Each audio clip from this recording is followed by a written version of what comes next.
الحمد للہ والصلاة والسلام علی رسول اللہ اما بعد۔ باب توبہ۔ اخلاص نیہ کے بعد امام نووی رحمہ اللہ نے توبہ کا باب قائم کیا ہے، جس میں انہوں نے توبہ کی اہمیت اور فضیلت پہ چند حدیث ذکر کی ہیں۔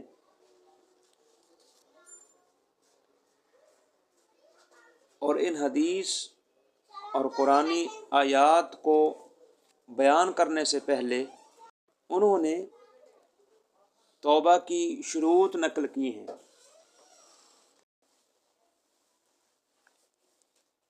ان شروط کو پڑھنے سے پہلے توبہ کا معنی مفہوم ہم جانتے ہیں۔ توبہ کا لغوی معنی رجوع کرنا ہے، کیونکہ جب انسان گناہ کرتا ہے، نافرمانی کرتا ہے تو اللہ کریم سے دور ہو جاتا ہے، تو پھر توبہ کرتا ہے تو گویا کہ اس دوری سے اللہ کی طرف رجوع کر کے اس کے قرب اور مغفرت کی خواہش کرتا ہے۔ اسی رجوع کا نام، یعنی رجوع الی اللہ کا نام توبہ ہے۔ تو اس چیپٹر میں وہ توبہ کے متعلق حدیث لائے ہیں۔ سب سے پہلے انہوں نے فرمایا ہے کہ قال علماء نے کہا ہے التوبۃ واجبۃ من کل ذنب، کہ توبہ ہر گناہ سے واجب ہے۔ جو بھی گناہ انسان سے سرزد ہو جائے تو ہر گناہ کے بعد توبہ کرنی چاہیے۔ اب توبہ کا تعلق یا تو اللہ سے ہے یا انسان سے ہے۔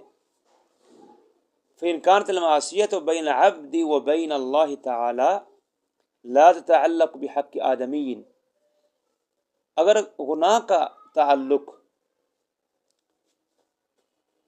اللہ اور بندے کے درمیان ہے، کسی بھی انسان کے حق کے متعلق نہیں ہے، فلہا ثلاث شروط، اس توبہ کی قبولیت کی 3 شرطیں ہیں۔ نمبر 1 ان یقلع عن المعصیہ، سب سے پہلی شرط یہ ہے کہ اس گناہ کو بالکل چھوڑ دے، اس کا قلع کما کر دے، اس نافرمانی سے، اس گناہ سے وہ چھٹکارا حاصل کر لے۔ والثانی ان یندم علی فعلها، اور دوسری شرط یہ ہے کہ اس معصیت پر وہ ندامت کا اظہار کرے، پشیمانگی کا اظہار کرے کہ مجھ سے گناہ ہوا ہے، میں اللہ تیرے سامنے کہ یہ ندامت کا اظہار کرتا ہوں۔ والثالث ان یعزم الا یعود الیہ ابدا، تیسری شرط یہ ہے کہ وہ پختہ عزم کرے، ارادہ کرے کہ آئندہ کبھی بھی یہ گناہ نہیں کرے گا۔ یہ 3 شرطیں اللہ اور بندے کے درمیان۔ فإن فقد أحد الثلاثة لم تصح توبته، اگر ان تینوں شروط میں سے بھی ایک بھی شرط رہ جائے گی، مفقود ہوگی، تو توبہ صحیح نہیں ہوگی، یعنی توبہ قبول نہیں ہوگی۔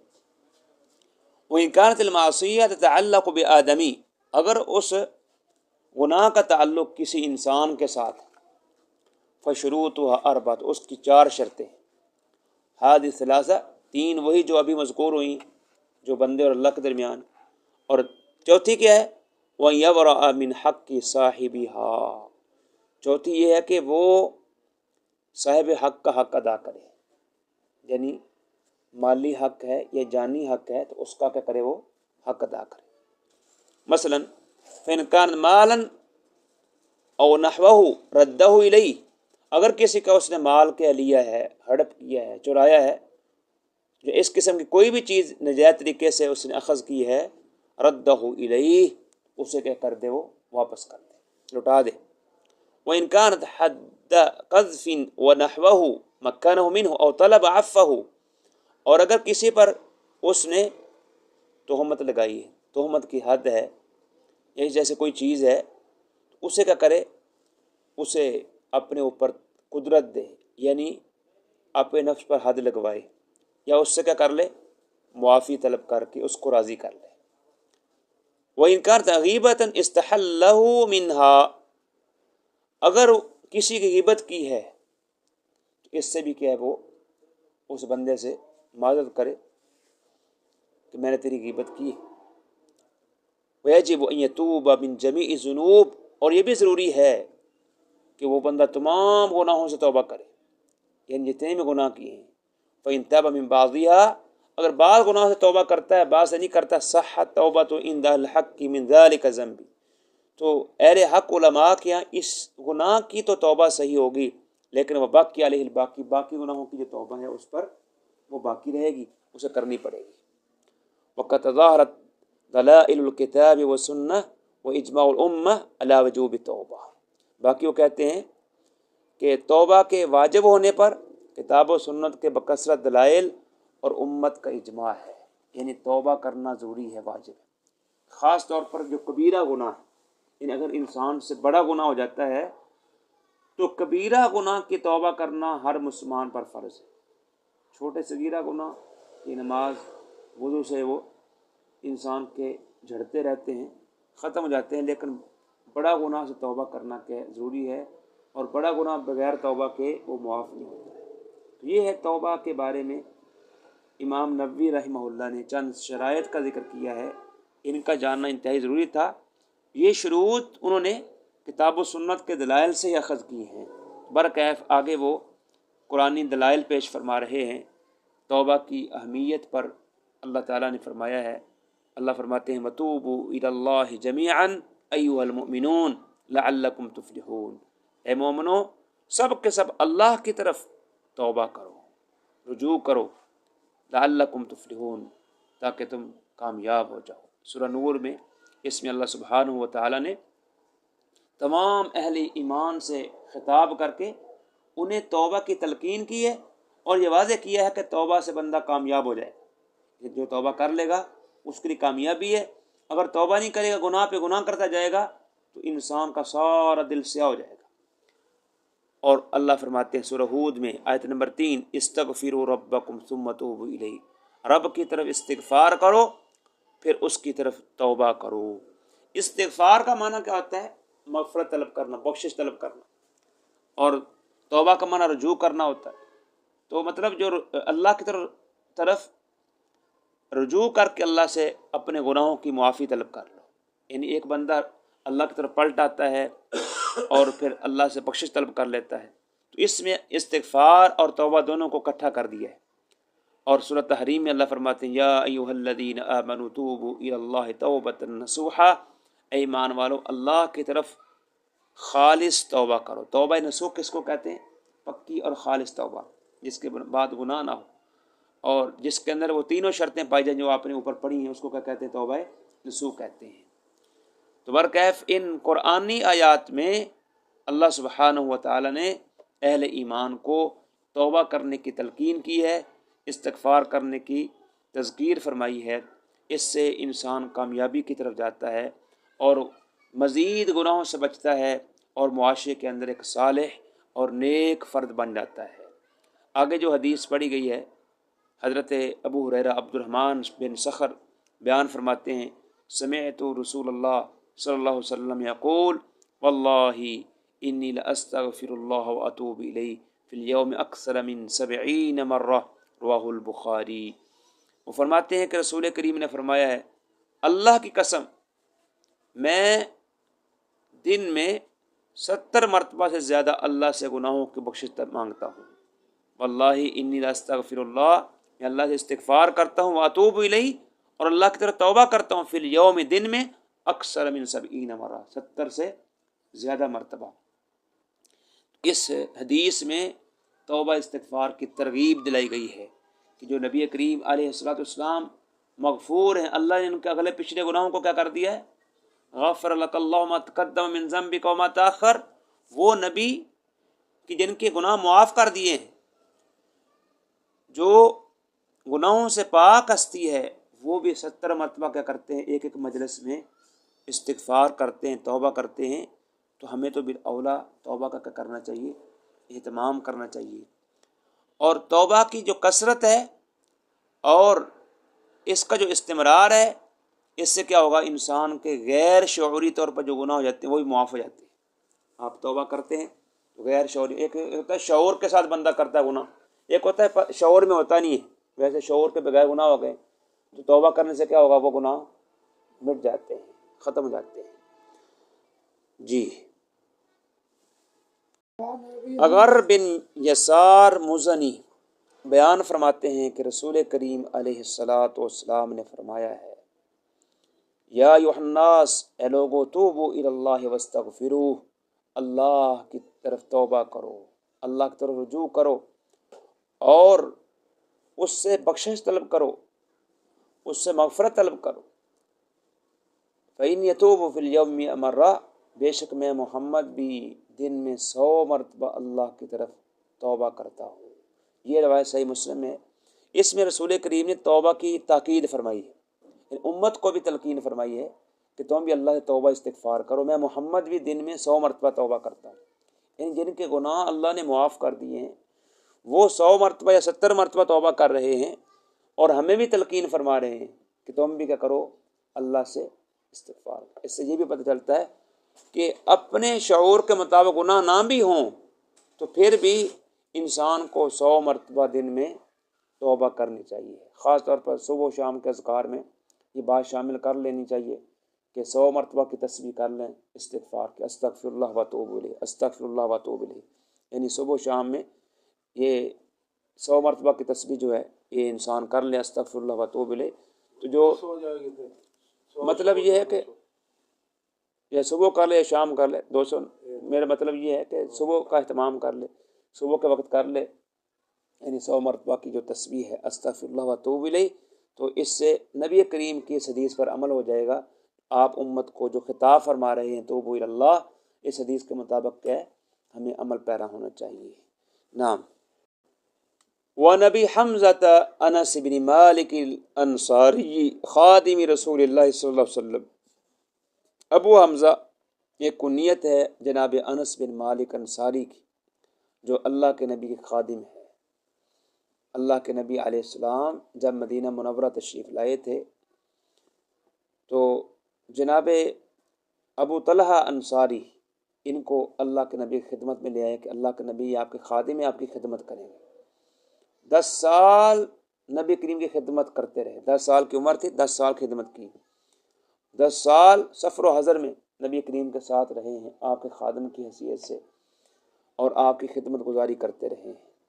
تو وہ انس بیان کرتے ہیں، اور انہوں نے سب سے لمبی زندگی پائی، صحابہ میں سب سے لمبی زندگی کے 100 سال سے زیادہ عمر تھی ان کی، اور اللہ کے نبی کی دعا بھی تھی، اللہ اکثر عمرہ و مالہ، اللہ اس کی عمر میں بھی اضافہ فرما، اس کے مال میں بھی اضافہ فرما۔ بہت مالدار تھے، اور بصرہ میں ان کا محل تھا اپنا، اللہ اکبر، بڑے باغات تھے، اور باغ جو ہے 2 مرتبہ کیا کرتا تھا، پھل دیتا تھا، اور اللہ کے نبی کی دعا تھی۔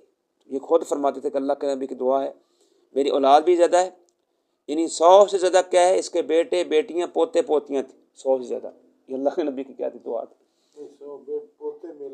ہاں سارے پوتے پوتی ملا، جی۔ تو کہتے ہیں کہ رسول کریم علیہ الصلاۃ والسلام نے فرمایا اللہ، یہ لام اس کو یہ تاکید کا ہے، للہ نہیں پڑھنا، اللہ افرح بتوبۃ عبدہ من احدکم سقط علی بعیرہ وقد اظلہ فی ارض فلات، متفق علیہ، کہ البتہ اللہ کو بڑی خوشی ہوتی ہے بتوبۃ عبدہ، اپنے بندہ کی توبہ سے۔ وہ کیسے؟ من احدکم، تو میں سے کوئی ایک، سقط علی بعیرہ، جس کو اپنی سواری مل جائے، جو سواری وہ جنگل بیابان میں وہ گم کر چکا تھا۔ متفق علیہ بات کیا مطلب ہے کہ اللہ تعالیٰ اپنے بندہ کی توبہ سے اس شخص سے زیادہ کیا خوش ہوتا ہے کہ جس بندے کو جنگل بیابان میں اس کی سواری کے ہے گم کر کے وہ اس کو پا لیتا ہے تو بڑا خوش ہوتا ہے۔ تو اللہ کو اس سے زیادہ توبہ کرنے سے کیا ہے، اللہ کو خوشی محسوس ہوتی ہے۔ اس حدیث کی وضاحت اگلی حدیث میں آ رہی ہے صحیح مسلم میں کہ اللہ اشد فرحا بتوبۃ عبدہ، کہ یقیناً البتہ اللہ تعالیٰ اپنے بندے کی توبہ سے، جب وہ اس کی توبہ کرتا ہے تو اس آدمی سے بھی زیادہ خوش ہوتا ہے۔ اللہ اشد فرحا، اللہ کو بڑی خوشی ہوتی بتوبۃ عبد، بندے کی توبہ سے، حین یتوب الیہ، جب وہ توبہ کرتا ہے، کس بندے سے؟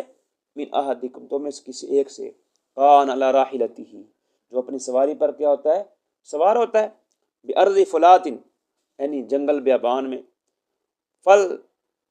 فن فتلت منہ، اور اس کی سواری اس سے وہ بھاگ جاتی ہے، سواری چھوٹ جاتی ہے، وعلیہ طعام و شرابہ، اور اس پر اس کا کھانا پینا اسی پر سواری پر ہوتا ہے، اب وہ بندہ فایس منھا، سواری سے نا امید ہو جاتا ہے، تلاش کرتا رہتا ہے، فاتا شجرتن، ایک درخت کے قریب آتا ہے، فاضطجع فی ظلھا، اس کے سائے میں وہ سو جاتا ہے، وقد ایس من راحلتہ، اور اپنی راحلہ سے، سواری سے وہ نا امید ہو جاتا ہے، فبینہما کذالک، اسی دوران وہ سویا ہوتا ہے، اذ ہوا بہا قائمۃ عندہ، اچانک سواری اس کے پاس کھڑی ہوتی ہے، اخذ بختامہا، اس کی مہار کو، لگام کو پکڑتا ہے، ثم قال من شدت الفرح، پھر فرتے محبت میں، فرتے خوشی میں، یعنی خوشی کی شدت میں کہہ دیتا ہے، اللہم انت عبدی، اللہ تو میرا بندہ، میں تیرا رب ہوں۔ اللہ کہنا کیا تھا اسے، اللہ میں تیرا بندہ، تو میرا رب، لیکن خوشی کے مارے اس کے منہ سے الفاظ نکل گئے، الٹ ہو گئے، اخطا من شدت الفرح، یعنی شدت خوشی میں وہ غلطی کر بیٹھتا ہے اور یہ الفاظ پڑھ لیتا ہے، تو اللہ کو اس سے بھی زیادہ کیا خوشی ہوتی ہے۔ تو مطلب یہ ہے کہ رسول کریم نے ایک مثال دی ہے، یعنی ایک بندے کی مثال دی ہے جو سفر پہ ہو، اس پر کھانا پینا زیادہ راہ ہو، اور وہ درخت کے نیچے آرام کے لیے کیا ہے وہ تھوڑا سوتا ہے، جاگتا تو سواری گم ہوتی ہے، اب سواری کے تلاش میں ادھر ادھر نکلتا ہے لیکن سواری نہیں ملتی ہے، دور تک وہ تلاش کر کے آتا ہے، واپس نا امید ہو کر کے کہتا ہے اب تو موت ہی آنی، اب درخت کے نیچے سو جاتا ہے، اب جب بیدار ہوتا ہے تو اچانک دیکھتا ہے سواری کھڑی ہے، اب سواری کو پکڑ کے وہ بڑا خوش ہوتا ہے، اور خوشی کے مارے کہتا ہے اللہ تو میرا کیا بندہ ہے، میں تیرا رب ہوں۔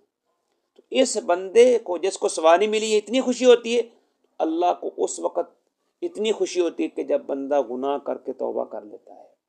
تو یہ حدیث سے پتہ چلتا ہے کہ اللہ خوش ہوتا ہے جس طرح کہ اللہ کی شان کو لائق ہے، یعنی اللہ توبہ سے بڑا خوش ہوتا ہے جس طرح اللہ کی شان کو لائق ہے۔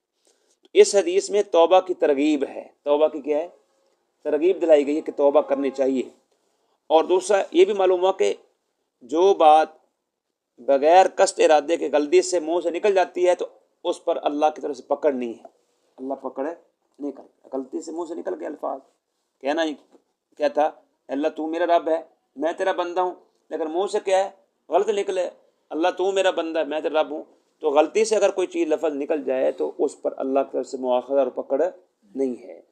اور یہ بھی بات ثابت ہوئی کہ تاکید کے لیے قسم کھانا جائز ہے، تاکید کے لیے قسم کھانا یہ جائز، اس میں کوئی حرج نہیں ہے۔ اور یہ بھی ثابت ہوا اس حدیث سے کہ بات کو سمجھانے کے لیے مثال بیان کرنا جائز ہے، جیسا کہ اللہ کے نبی نے اس بندے کی مثال دی ہے، اور یہ تمثیل سے بات کا بندہ سمجھ جاتا ہے، تو یہ اس سے یہ بات واضح ہوئی کہ تمثیل بیان کرنا، مثال سے بات کو سمجھا دینا یہ جائز، اس میں کوئی بڑی بات نہیں ہے۔ جی ایک آدھی اور پڑھ لیں۔ نعم، ابو موسیٰ اشعری عبداللہ بن قیس، ان کا نام عبداللہ بن قیس ہے لیکن مشہور کنیت کے ساتھ ہیں، ابو موسیٰ اشعری کے نام سے، کنیت سے۔ اشر جو قبیلہ تھا ان کا، یمن میں بعد تھے، تو نبی کریم علیہ السلام کے پاس خیبر کے موقع پر تقریباً آئے تھے، تشریف لائے تھے، قرآن کے بڑے قاری تھے، قرآن پڑھتے تھے تو لوگ جھوم اٹھتے تھے، اور جس خیمے میں ہوتے تھے قرآن پڑھتے مرد عورتیں بچے آ جایا کرتے تھے، اور اللہ کے نبی نے ان کو کہا تھا ابو موسیٰ اللہ نے آپ کو لہن داودی عطا کی ہے، داود کی زبور سننے کے لیے پرندے بھی اتر آتے تھے اور پہاڑ جھوم اٹھتے تھے، اس طرح اللہ نے ان کو آواز دی تھی، اور جوانی کی عمر میں اللہ نے ان کو یمن کا گورنر بنا کے بھیجا تھا، جیسا کہ آپ پیچھے سن چکے ہیں۔ تو وہ ابو موسیٰ اشعری بیان کرتے ہیں کہ ان اللہ تعالی یبسط یدہ باللیل، اللہ تعالی اپنے ہاتھ کو پھیلاتے ہیں رات کے وقت، کیوں؟ لیتوب مسیء النہار، تاکہ دن کو برائی کرنے والا توبہ کر لے، رات کو ہاتھ پھیلاتے ہیں تاکہ دن کے وقت توبہ، برائی کرنے والا توبہ کر لے، گناہ کرنے والا توبہ کر لے۔ وَيَبْسُطُ يَدَهُ بِالنَّهَارِ، اور دن کے وقت ہاتھ پھیلاتے ہیں، لیتوب مسیء اللیل، تاکہ رات کے وقت گناہ کرنے والا وہ توبہ کر لے، حتیٰ تطلع الشمس، حتیٰ کہ یہاں تک کہ جب تلک سورج مغرب سے طلوع نہ ہو، یعنی یہ توبہ کا سلسلہ اس وقت تک جاری رہے گا جب تک سورج مغرب سے طلوع نہ ہو، جو قرب قیامت کی بہت بڑی کی نشانی ہے، کیونکہ اس نشانی کے ظاہر ہونے کے بعد توبہ کے دروازے کیا ہو جائیں گے؟ بند ہو جائیں گے۔ تو یہ ایک نشانی ہے، یعنی اس نشانی کے ظاہر ہونے کے بعد توبہ کا دروازہ کیا ہو جائے گا؟ بند ہو جائے گا۔ تو اس حدیث میں ایک تو اللہ کی صفت ہاتھ بیان ہوئی، اللہ ہاتھ پھیلاتا ہے۔ یہ کس طرح پھیلاتا ہے، کیسے پھیلاتا ہے، اس کی حقیقت ہم نہیں جان سکتے، نہ بیان کر سکتے ہیں، اور اس کی حقیقت اللہ بہتر جانتا ہے، اور اس کی ہم تعویل اور تشبیہ نہیں بیان کرتے، یعنی بغیر تعویل اور تشبیہ کے ہم اس پر کیا رکھتے ہیں؟ ایمان رکھتے ہیں۔ اور اس میں یہ ترغیب ہے کہ رات یا دن کی کسی بھی گھڑی میں اگر کوئی بندہ گناہ کر لے تو انسان بلا تاخیر انسان کو چاہیے توبہ کے لیے اللہ کی طرف کیا جھک جائے، اللہ بھی اس کی توبہ کو کیا کر لے گا؟ قبول کر لے گا۔ اللہ سبحانہ و تعالیٰ اپنے بندے کو توبہ قبول کرتا ہے۔ تو اس میں ترغیب ہے گویا کہ اس حدیث کے اندر بھی رات کے وقت گناہ ہوا ہے یا دن کے وقت گناہ ہوا ہے تو بندے کو فوراً رب کی طرف کیا کرنا چاہیے؟ رجوع کرنا چاہیے، اور اللہ سبحانہ و تعالیٰ اس بندے کی توبہ کو قبول کر لیتا ہے۔ جیسے کہ اگلی حدیث میں بھی اس طرف اشارہ ہے، جناب ابو ہریرہ فرماتے ہیں کہ رسول اللہ صلی اللہ علیہ وسلم نے فرمایا من تاب قبل ان تطلع الشمس من مغربها، کہ جو بندہ مغرب سے سورج کے طلوع ہونے سے پہلے توبہ کر لیتا ہے، تاب اللہ علیہ، تو اللہ بھی کیا کر لیتا ہے؟ اس کی توبہ کو قبول کر لیتا ہے، یعنی اس پر رجوع فرما لیتا ہے۔ مطلب کیا ہے کہ اللہ اس کی توبہ قبول فرما لے گا، یعنی یہ قیامت سے پہلے یعنی قرب قیامت کے پہلے جب یہ سورج مغرب سے طلوع ہوگا پھر جو بندہ توبہ کرنا چاہے گا اس کی توبہ قبول نہیں ہوگی۔ اسی طرح ایک اور اگلی حدیث میں ہے، وَنبی عبد الرحمن عبداللہ بن عمر بن الخطاب رضی اللہ عنہما عن النبی قال ان اللہ عز وجل یقبل توبۃ العبد ما لم یغرغر۔ عبداللہ بن عمر فرماتے ہیں کہ رسول کریم نے فرمایا کہ اللہ سبحانہ و تعالیٰ بندے کی توبہ قبول کر لیتا ہے جب تک اسے گرگرہ شروع نہ ہو۔ گرگرہ کسے کو کہتے ہیں؟ عالم نزع اس پر طاری نہ ہو۔ موت کا جو ہے گرگرہ کا مطلب روح کا جسم سے نکل کر گلے تک آ جانا۔